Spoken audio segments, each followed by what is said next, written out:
Hi and welcome. I'm Andy Miocha and you're watching A News. Here are the headlines. Volodymyr Zelensky in Jeddah for meeting with Mohammed bin Salman ahead of US-Ukraine talks in Saudi Arabia on Tuesday. Mark Carney wins the race to replace Justin Trudeau as Canada's Prime Minister.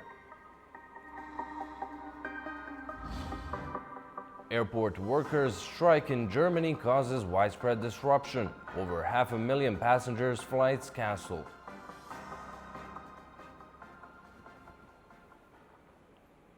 Thank you for tuning in. Ukrainian President Volodymyr Zelensky is in Jeddah for talks with Saudi Crown Prince Mohammed bin Salman ahead of the Ukraine-US talks set for Tuesday. Ahead of his visit, Zelensky said that Ukraine wants peace and Russia is the only reason that the war has dragged on. Saudi Arabia is hosting the meeting of Ukrainian and American delegations on Tuesday, after also being the host of last month's Washington-Moscow negotiations. Jeddah has played a mediating role since the start of Russia's full-scale invasion of Ukraine, including brokering prisoner exchanges. A ceasefire, framework for peace negotiations, minerals, and security guarantees are expected to be on the table during the talks between the US and Ukrainian delegations in Saudi Arabia. For more on the agenda, we go to Ross Cullen in Kyiv. Well, the Ukrainian president has now arrived in Saudi Arabia ahead of those crucial talks on Tuesday. Volodymyr Zelensky set to have meetings first on Monday with the Saudi Crown Prince Mohammed bin Salman, and we also understand that the Crown Prince will be meeting with the United States Secretary of State Marco Rubio. Now, he is the lead delegator for those talks on Tuesday, and they're really going to be the focus of this week. The United States and Ukraine coming face to face for discussions about a possible truce, a possible ceasefire, any peace agreement that could be signed in the future with Russia, and of course that much anticipated minerals deal between the two sides. Now, for the United States, it'll be the top diplomat Marco Rubio who will be the lead representation, and then for the Ukrainian side it will be Andrei Sybiha, who is the Ukrainian foreign minister, and he will be leading that delegation. President Zelensky will not be taking part in the talks on Tuesday, nor will President Trump, and it's a real opportunity for Washington and Kyiv to try to reset their relations, to try to regain the initiative in a more positive fashion following that bust-up in the White House on the 28th of February when President Trump ordered Volodymyr Zelensky to leave after he was publicly berated by the US leader and the US Vice President J.D. Vance. So Ukraine will be hoping to be able to understand more from the US about what they might be able to do to support Ukraine going forwards. The United States will want to understand any possible concessions that Kyiv will want to make, and the United States will also want to learn more about this possible truce in the air and sea that has been proposed originally by Volodymyr Zelensky and also backed up by the French President Emmanuel Macron. There is much to discuss and the stakes are high for those key talks between the United States and Ukraine taking place in Saudi Arabia on Tuesday. Ross Cullen, A News in Kyiv. Ahead of the US-Ukraine talks, US Secretary of State Marco Rubio said he hoped Washington's cutoff of military aid could be resolved. Our Ubay Shabander brings more from Washington. U.S. Secretary of State Marco Rubio is heading to the Kingdom of Saudi Arabia alongside National Security Advisor Mike Waltz and Special Presidential Middle East Envoy Steve Witkoff. On the agenda will be the ongoing talks on what a peace agreement between Ukraine and Russia could look like. The U.S. delegation will also be meeting with Saudi Crown Prince Mohammed bin Salman. And Ukrainian President Zelensky will hold his own meetings with the Crown Prince, while the Ukrainians will also sit down with Trump administration officials in the hopes of improving trade relations with the White House. Trump's envoy Steve Witkoff has said that he hopes to get a mineral deal agreement with Ukraine signed this week. Such an agreement is expected to improve relations between Kyiv and Washington. It's a deal that President Trump has long wanted Zelensky to agree to. Frustration in the White House has been boiling over what they perceive as Zelensky's unwillingness to agree to to core U.S. demands. President Trump recently told reporters that the U.S. is also close to ending the pause on intelligence sharing with Ukraine, a move that would be welcomed by Ukraine as it faces renewed Russian drone and missile strikes. The Trump administration wants to see tangible movement by Zelensky towards accepting American brokered peace talks with Russia, which would require concessions by the Ukrainians, like giving up territory captured by Russian armed forces. The White House also reportedly wants Zelensky to agree to hold elections in Ukraine once the fighting comes to a halt. President Trump has said that he is not taking sides in the conflict, a conflict that has killed and injured hundreds of thousands of Ukrainian and Russian soldiers, as well as civilians. The U.S. pause on sending military hardware to Ukraine will likely put significant pressure on the Ukrainian side to agree to the American terms, given Ukraine's dependency on the billions of dollars of U.S. military supplies that Ukraine uses to fight a Russian military that has a significant manpower advantage. I'm Ube Shabander, A News, Washington, D.C. The United States Air Force has intercepted a civilian plane flying in temporarily restricted airspace near Donald Trump's home in Florida. Officials say the incident took place as Trump finished a round of golf at his West Palm Beach golf course. Military aircrafts were dispatched and used flares to get the attention of the pilot, raising the number of such incidents to more than 20 since Trump took office. This comes a day after Secret Service personnel shot and injured an armed man, believed to be suicidal, outside the White House.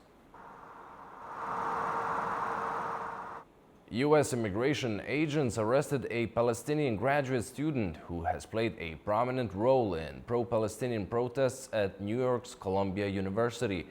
Mahmoud Khalil was arrested by Department of Homeland Security agents, the Student Workers of Columbia Union said in a statement. His wife is a U.S. citizen, according to news reports, and he holds a U.S. green card, the union said. His arrest was condemned by civil rights groups as an attack on protected political speech. It comes following the Trump administration pulling $400 million of federal funding from Columbia University, saying it failed to fight anti-Semitism on campus. Once again bring NYPD or any law enforcement. A group of migrants deported from the United States has been granted temporary permits by Panama's government. Originally, they were in a shelter in the remote and treacherous Darien region. However, now they're being taken to Panama City. After weeks of human rights criticism, Panama released dozens of migrants on Saturday who were detained for weeks in a remote camp. They were originally deported from the United States, but now they've been told they have 30 days to leave the Central American nation. Panama officials say that some migrants will be granted temporary permits to stay for up to 90 days if returning home is unsafe. Previously, 299 were moved in mid-February to Darien, a dangerous jungle region near the Colombian border, raising concerns among lawyers. Now, migrants from Afghanistan, China, Iran, and Russia sit in a bus station with their belongings. Security Minister Frank Abrego says some people have gone back to their original countries. We inform you that 177 deportees from the U.S. have returned to their countries of origin. There are 10 who are about to leave, who arrived with the International Organization for Migration and the UNHCR. The other 112 who didn't accept the support of the IOM and the UNHCR to return to their countries have expressed their desire to do so voluntarily and on their own. We decided to grant them a temporary permit for 30 days, extendable for up to 90 days until they can return to their countries of origin or to a third country that decides to accept them. An arrangement between Panama and the United States accepts receiving third country migrants deported from the U.S. Under this agreement, Panama is responsible for the resettlement. This is part of the U.S. administration's policy of arranging migrant deportations. In a massive show of support, Mexican President Claudia Sheinbaum spoke to a huge crowd in Mexico City's main square on Sunday. The rally was organized after the U.S. postponed its plan to impose 25% tariffs on many Mexican goods. Thousands in Mexico celebrated on Sunday after U.S. President Donald Trump delayed the 25% tariffs hikes. Trump says Mexico has made progress in tackling drug smuggling and illegal immigration. Mexican President Claudia Sheinbaum addressed the crowds calling for dialogue, saying the country's sovereignty must come first. Con los honores a la presidenta constitucional de los Estados Unidos mexicanos. Nosotros no somos extremistas. We're not extremists, but we are clear that there are some inalienable principles. We can't give up our sovereignty. Our people cannot be affected by decisions made by foreign governments or hegemonies. In this case, we'll act immediately. The delay is until the 2nd of April after both presidents spoke last week on the phone. And I spoke to the President of Mexico, a wonderful woman, today, and we helped them out with the problem they were having to do with the tariffs, short-term tariffs.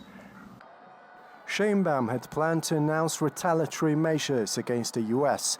if the tariffs were imposed, but the delay allowed her to rally supporters with a message of unity instead. Of course, Donald Trump wanted to intimidate our president, yet she, with her strong compromise and conviction, could push forward agreements with dialogue. She has always said our nation is ready for any dialogue. For this reason, we're here today.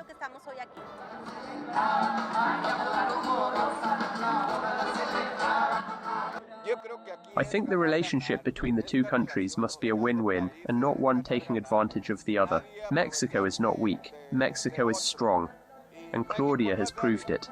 For this reason, we came here, to back her today and always.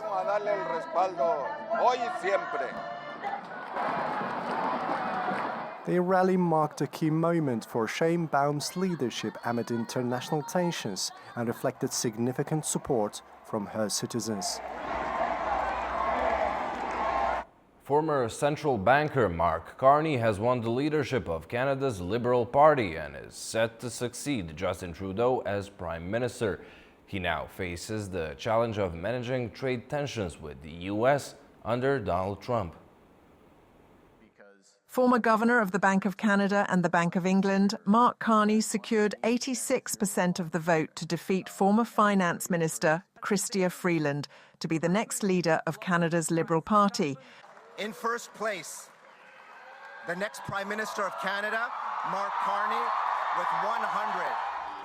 Carney's victory means he'll succeed Justin Trudeau as Prime Minister at a crucial time for the country. Tensions are high due to ongoing trade disputes with the US under President Donald Trump. Carney says he is committed to defending Canada's economy in the face of the tariffs hikes, which have recently strained trade relations. Someone who's trying to weaken our economy.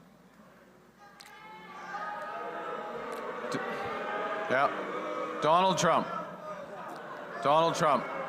And Donald Trump, as we know, has put, as the Prime Minister just said, unjustified tariffs on what we build, on what we sell, on how we make a living.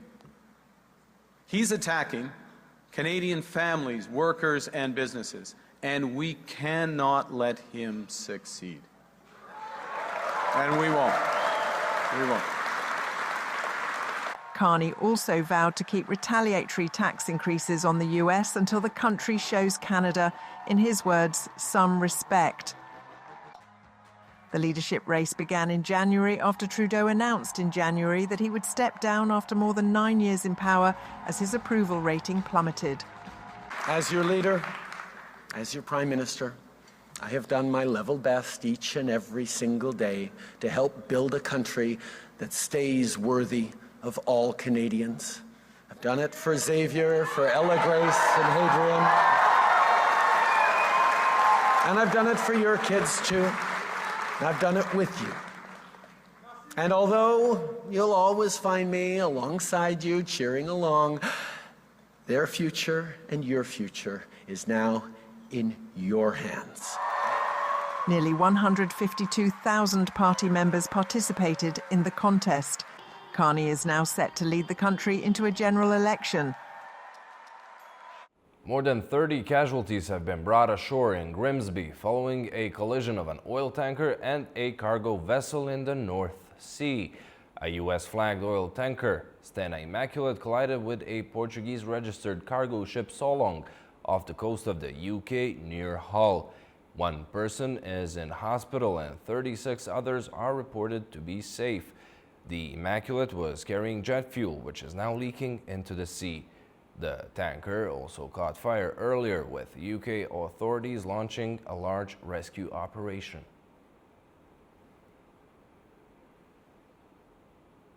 The airport workers' strike in Germany has caused widespread disruption, with over 500,000 passengers having their flights cancelled. The workers are demanding higher wages and better working conditions. More than 500,000 passengers were left stranded as a 24-hour strike at major German airports led to widespread flight cancellations and disruptions on Monday. The strike, organised by the Verdi Union, affected 13 airports across the country, including Germany's busiest, Frankfurt, where no passenger flights were allowed to depart. Over 1,000 flights in and out of Frankfurt were cancelled, and this number was expected to rise, with delays anticipated to continue into Tuesday. Travellers shared mixed reactions to the strike. Strike, yes, my goodness, people want more money. I realize that, but it always hits the wrong people. Actually, we are not affected at all. We were prepared for it. It was announced in advance, and we're just going to wait and see now, and everything's fine with us so far. The strike comes as workers demand an 8% wage increase, or at least a €350 raise per month, along with higher bonuses and additional time off. The union claims that the current working conditions, particularly in the tough shift work at the airports, need improvement. However, employers have rejected these demands, arguing that they are unaffordable. There is nothing at all, not even a bad offer. There is nothing at all, and that, of course, makes it difficult to prepare negotiations. A third round of negotiations, and that doesn't make it easy to conduct collective bargaining. This dispute also severely impacted Hamburg Airport, where nearly 300 flights were cancelled on Sunday, March 9th, as ground handlers unexpectedly walked out. The surprise move caught many off guard, disrupting travel for tens of thousands of passengers. Verdi explained that the last-minute strike action was aimed at putting pressure on employers to present a better offer. The union spokesperson noted that without such actions, the negotiations would not be taken seriously by the employers. Protests erupted outside Romania's Central Election Authority on Sunday as far-right supporters of Călin Georgescu clashed with police. It's following the news that his candidacy for the rerun of the presidential election had been rejected, a decision he condemns as undemocratic. Supporters of Romanian far-right politician Călin Georgescu protested outside the country's Central Election Authority. The demonstration follows the announcement that Georgescu had been barred from running in the upcoming presidential election rerun, scheduled for May. The Central Election Authority's rejection of Georgescu's candidacy came as a surprise to many, especially given his prominence as the frontrunner in the cancelled December presidential election. Romania's highest court had annulled the December ballot 2 days before the second round vote, citing allegations of Russian interference in Georgescu's favour, a claim Moscow has denied. Analysts say Georgescu is a divisive figure, having praised 1930s fascist leaders in Romania and expressed admiration for both US President Donald Trump and Russian President Vladimir Putin. Lately, he has faced increasing scrutiny. He is under criminal investigation on 6 counts, including anti-constitutional acts and misreporting his finances, as well as membership of a fascist organisation. He denies all wrongdoing. The rejection of his candidacy can still be appealed to Romania's constitutional court. An initiative to bring green energy from the South Caucasus to Europe marked another step today in Budapest. Azerbaijan, Georgia, Romania and Hungary signed a joint letter to EU Energy Commissioner aimed at securing project of mutual interest status for the Green Energy Corridor project. Bulgaria said it is starting the procedure to join the initiative. Azerbaijan, Georgia, Hungary and Romania have signed a joint letter on the Green Energy Corridor during the 10th Ministerial Steering Committee meeting in Budapest. This agreement strengthens the strategic partnership in the development and transmission of green energy, a pivotal initiative aimed at expanding renewable energy integration throughout Europe. Top energy officials discussed Azerbaijan's renewable energy potential, the Caspian Black Sea Europe Green Energy Corridor, and possible EU financing opportunities for the project. The session culminated with the signing of a protocol and a joint letter to EU Energy Commissioner Dan Jurgensen, requesting project of mutual interest status for the corridor. It was also agreed that Romania's Transelectrica would apply for inclusion in the EU's 10-year network development plan in 2025, with GECO overseeing the process. Additionally, the talks covered Bulgaria's accession to the Intergovernmental Agreement, granting the country authorization to integrate into the project. The participants also authorized the joint venture to incorporate Bulgaria's integration and fiber optic cable component issues into the feasibility study scope.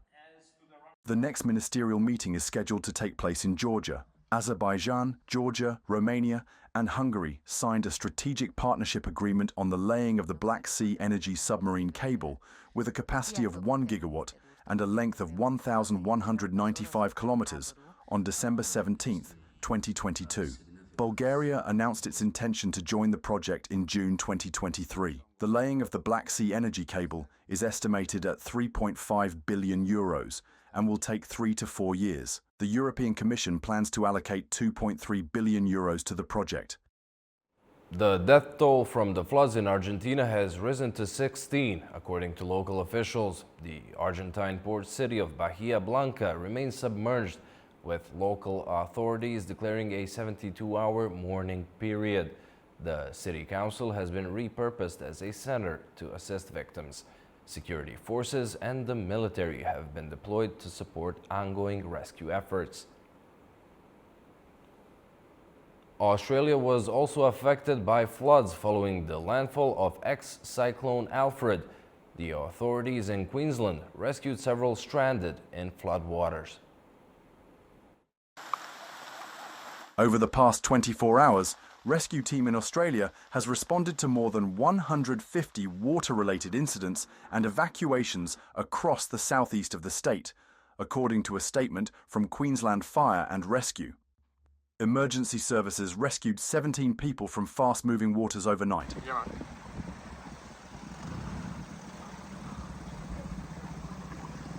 Multiple flood warnings remain in effect for Queensland's Sunshine Coast after the downgraded ex-tropical cyclone Alfred left a trail of destruction across southeast Queensland over the weekend.